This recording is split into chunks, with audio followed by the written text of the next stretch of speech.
Ket. Assalomu alaykum hurmatli ishtirokchilar. Bugungi uchrashuvimizning maqsadi Turon bankning yangi ochilgan produktlar bilan tanishtirish.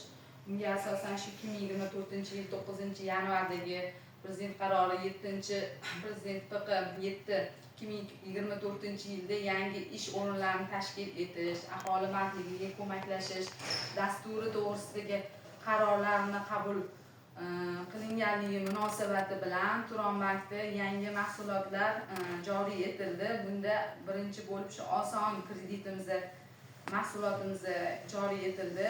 Uni maqsadli bo'lsa, u kredit 18 oygacha 25% ga, 36 oygacha bo'lganda 26%, 12 oygacha maqsadi aniq ko'rsatilmagan boshqa maqsadlar uchun bo'lsa 12 oygacha bo'lganiga 28%, 24 oygacha bo'lganiga 29%, 36 oygacha bo'lganiga 30% foizlari belgilangan.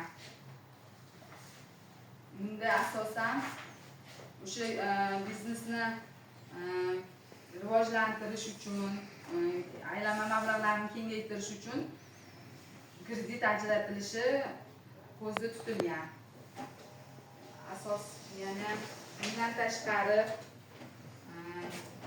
mening biznesim loyihasi bo'yicha ham 25 milliongacha 25% 3 yil muddatga kreditlarimiz joriy etilgan. Bu nimaga?